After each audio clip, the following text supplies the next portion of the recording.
So now, ladies and gentlemen, we will be moving on to the next keynote speech. Today at ICEDU 2020, we are very privileged and honored to have Ms. Duriya. At present, Ms. Duriya is the Deputy Permanent Secretary for Education at the Ministry of Education, Thailand. She is currently responsible for overseeing agencies under the ministry, comprising the Office of Private Education Commission, Bureau of International Cooperation, Bureau of Educational Activity Promotion, Permanent Dedication of United of Thailand to UNESCO, and Anti-Corruption Center. These wide-ranging roles and responsibilities require great leadership and team management skills. Immediately prior to this, she assumed several key positions, including Inspector General for Education, Director General of Educational Offices, Acting Deputy Permanent Delegate in Permanent Education of United Kingdom of Thailand at UNESCO at Paris, in Republic of France. In over 20 years of service with the ministry, she has accumulated extensive experience and has made a significant contribution in the areas of overall development of education, and in particular, international collaboration in education. She was an English major at Faculty of Liberal Arts, Thammasat University, where she earned a Bachelor of University at Arts. She has also graduated with a master's degree in public administration from All Dominican University in United States of America.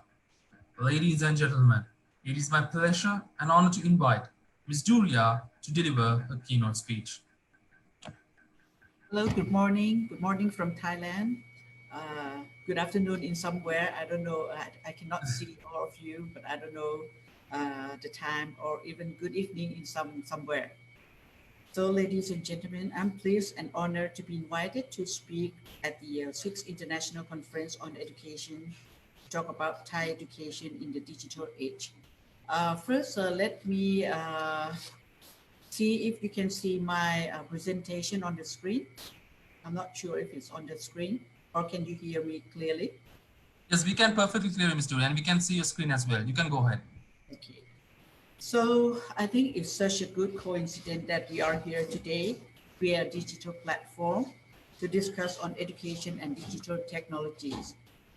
I understand that these are difficult times and the use of technology is now ever so important. So thanks to the organizer.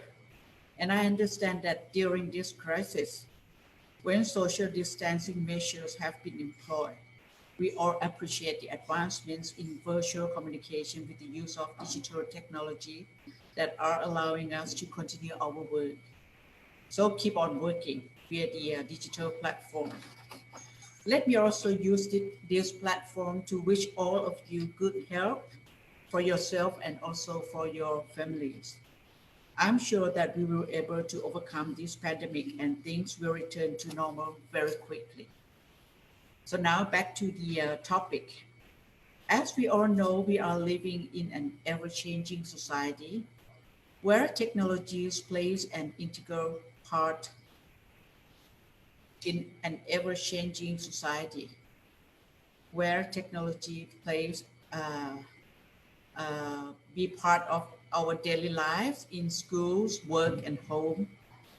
To keep up with these trends, we need to continually address education reform to prepare our citizens to stay competitive in global society.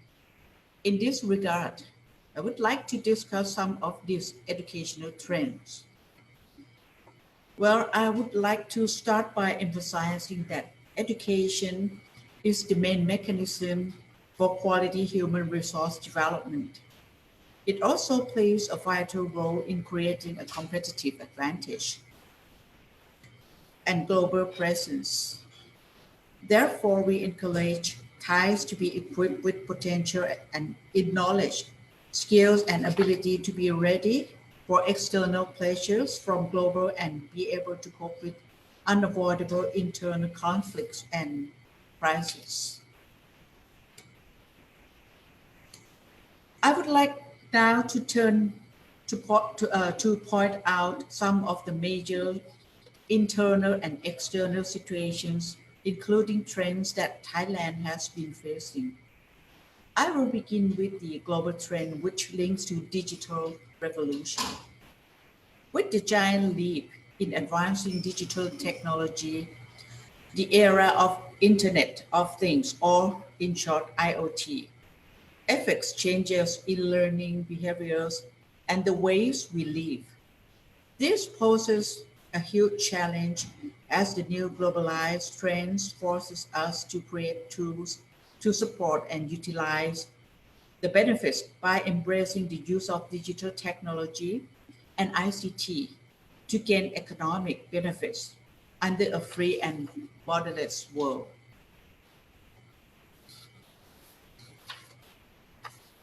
One of the most critical in this issue is artificial intelligence, or AI.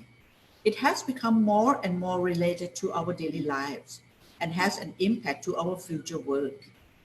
AI will become more involved in our ways of living and has the potential to change us in many aspects, both as an individual and as a society. We hope that people will work better with the help of AI. People will be able to live in a better and healthier condition. In short, I can say that our lives will become better with the use of AI to support us. Some aspects of AI are fundamentally related to our professional practices, behaviors, values, and moral. It is very crucial to consider possible consequences and implications throughout the technology development cycle. In this regard, how to make use of AI has become essential to reduce harmful impacts, and this issue should be embedded in education. Now, I would like to draw your attention to the regional level trend. The ASEAN community integration has been a significant impact on the economic, social, cultural, political, and security of nations in the region. The ASEAN community has a fast-growing economy, one single market, and production base.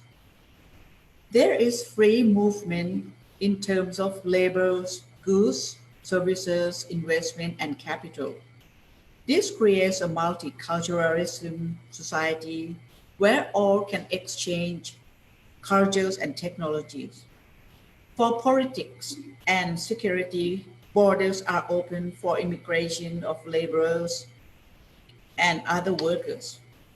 Therefore, we need to learn to adapt to the changes by learning and using necessary skills, such as foreign languages, to prepare our citizens for global threats.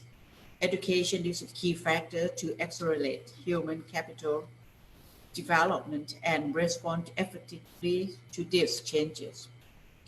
And now let me come back to the national trends. Let me now raise up an internal issue at the national level.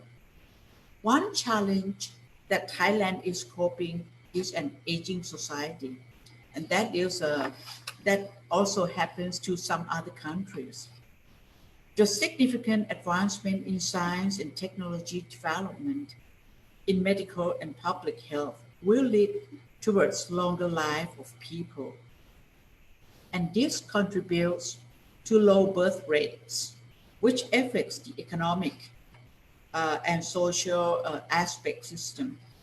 The shortage of local laborers, movement of migrant workers, and the trend of needing products and services for elderly also play significant roles in this issue.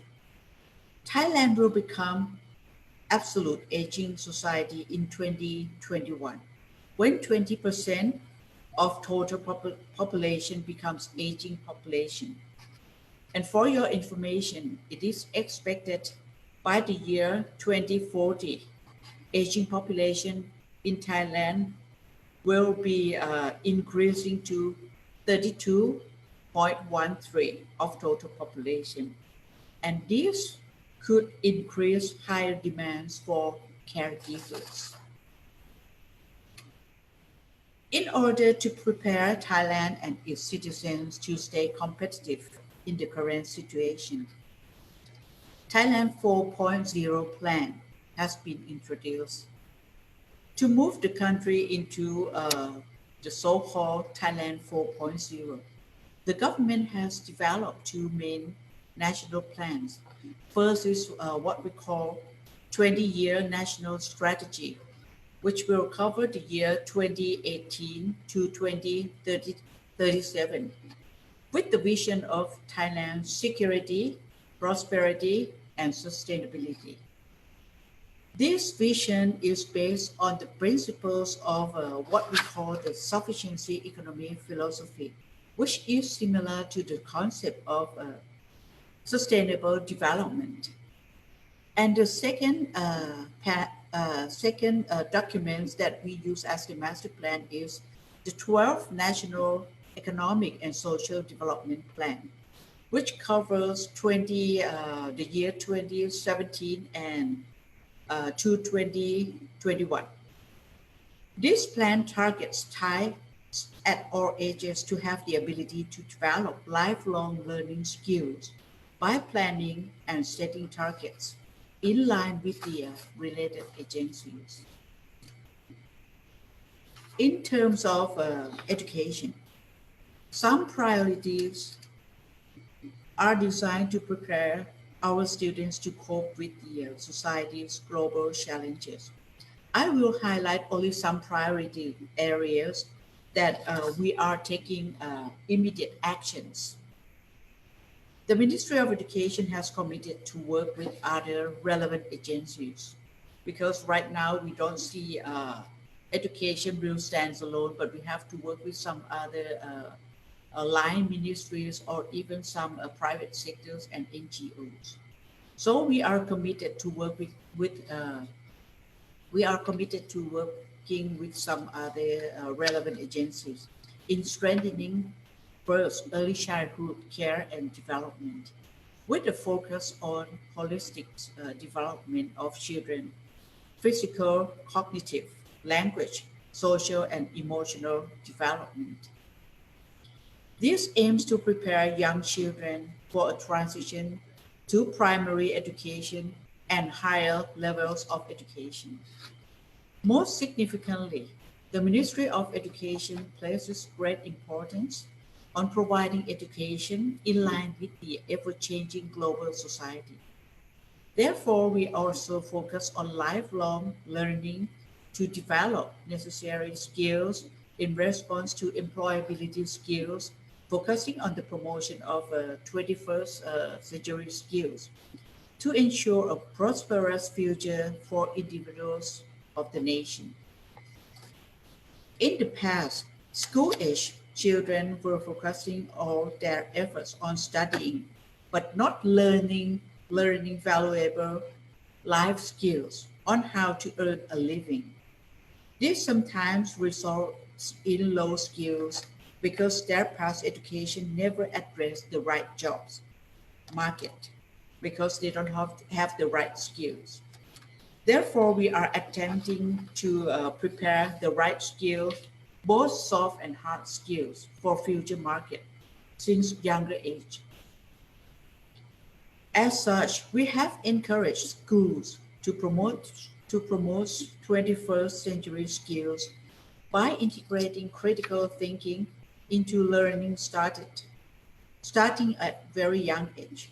We started last November to introduce the so-called coding to students in their primary age. Around 1,000 teachers were trained in October last year and then began teaching coding in grade 1 to 3 in November last year. The Ministry of Education will integrate coding in kindergarten classes this academic year, which will begin in mid-May. Hopefully, we can begin the school academic year in May. But if not, we are working out the online teaching and learning method. At the first stage, teachers have to use the so-called unplugged coding method to prepare and equip students with the logic of coding. They don't have to use the devices at the beginning. But after students have gained extensive knowledge and understood the concept and logics of coding. Computers will be incorporated into the teaching and learning process at a later stage. As I mentioned, at the beginning, they don't have the devices. Learning about coding is not as complex as we have speculated, because this is just a simple way that requires skills when students are learning, and it is good foundation for people to live in a digital world.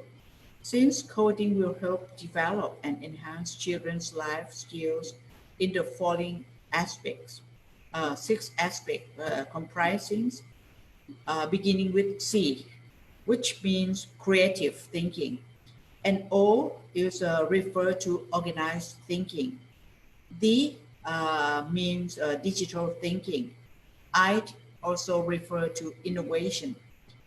New means newness, and G is globalization.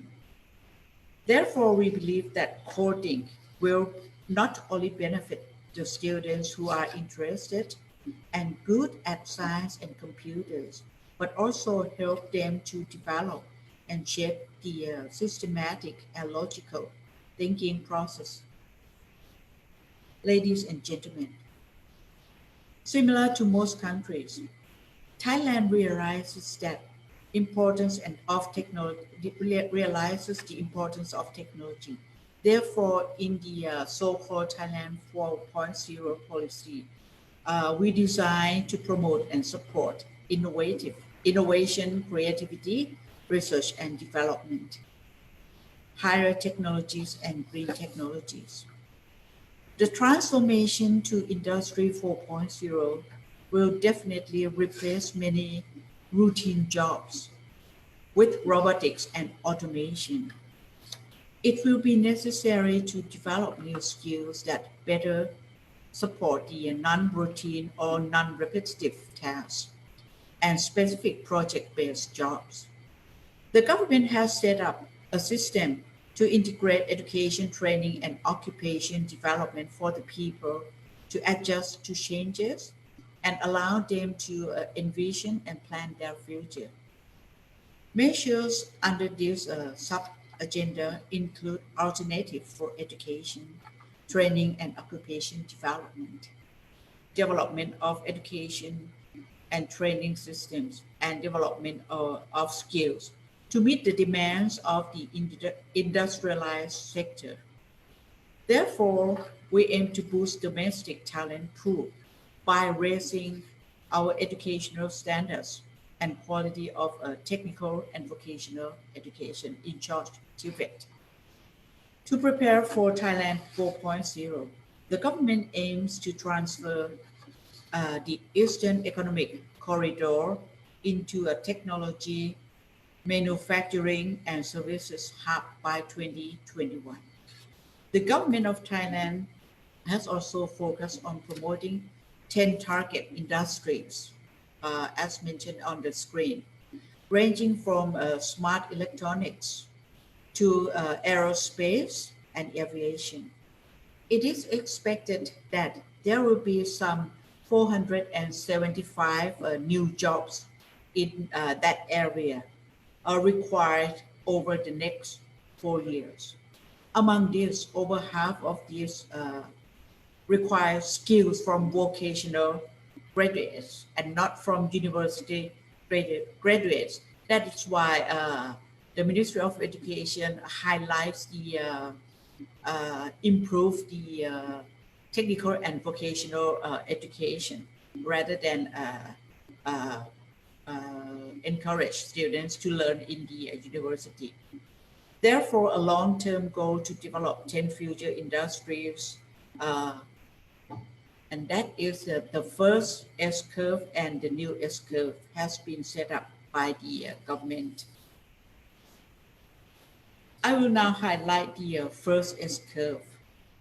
The first S-curve building upon 5 old industries. As you can see on the screen, there are automotive, smart electronic, medical and wellness, tourism, agricultural and biotechnology, and the last one is food for for the future.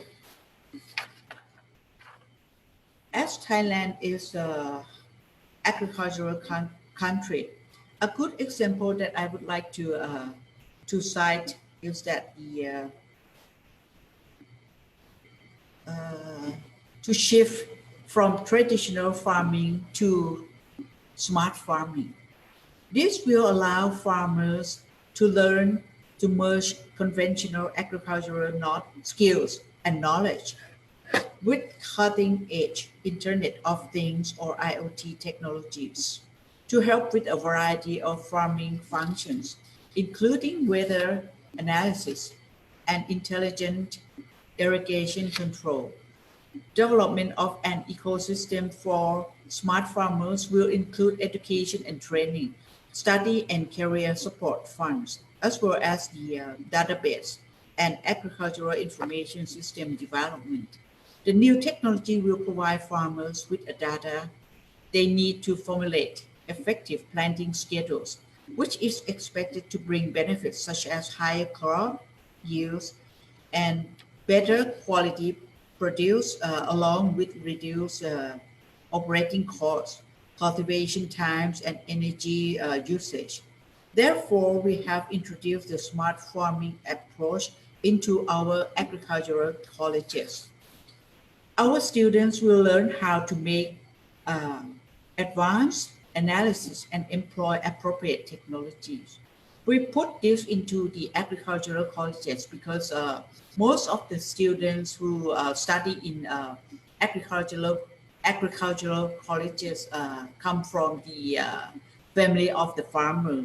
So they will be able to support their family in terms of using this kind of smart farming approach. Another important initiative that Thailand 4.0 will accomplish is transforming traditional SMEs into smart SMEs. This aims to increase the revenue and contribution of the SMEs from 37% of the total GDP to 50% of the national GDP within 10 years.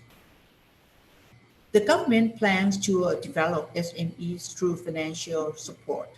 They will focus on the business that they have the potential to put, but lack the financial means. They will help them, the government will help them to develop knowledge and management skills, enhancing digital transformation, create big data, and develop open innovations. Thailand 4.0 policy would be effective if we could supply a great number of skilled workers. However, the shortage of skilled labor is very noticeable in many targeted industries.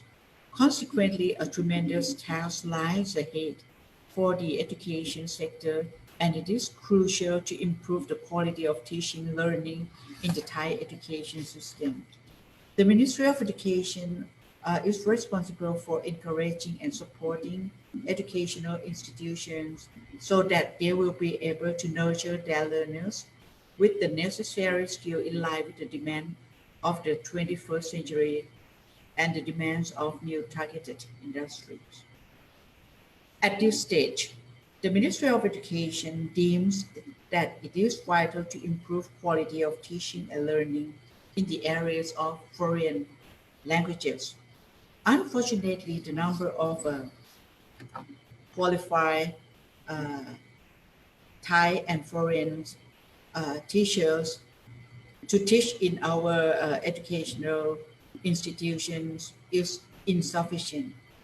If Thailand were to increase the quality of teaching and learning English language and some other foreign languages, this is why the Ministry of Education of Thailand will launch a so-called Teaching in Thailand project. This project aims to recruit foreign teachers to teach in Thai schools and vocational colleges.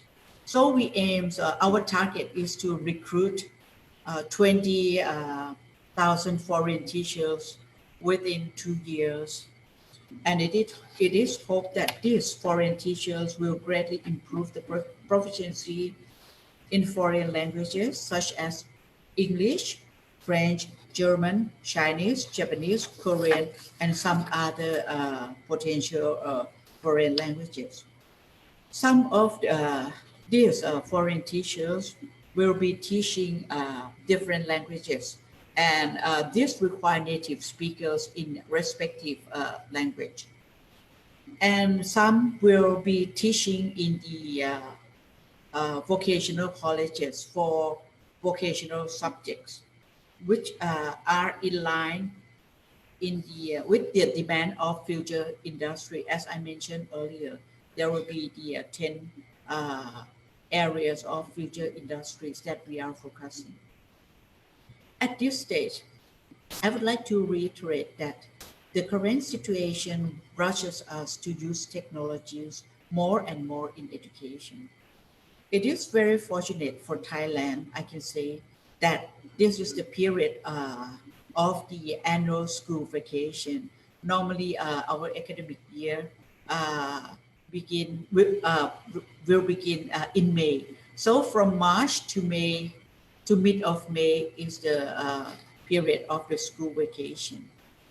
However, considering the current situation, we are also preparing to use online teaching learning approaches at all levels of education, from primary schooling and until high school, because we are not certain that by mid of May we could begin the school. So this shows that it is unavoidable that technologies have become more and more important in our lives. If we can make a more value added to integrate them into our activities, perhaps our lives will be easier. My final conclusion would be, we humans create and control technologies.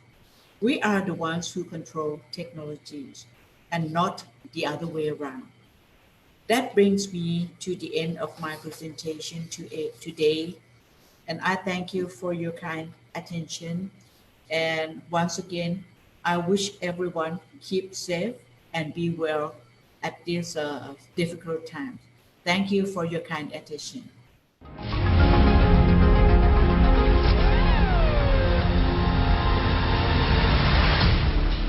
TIIKM, the International Institute of Knowledge Management.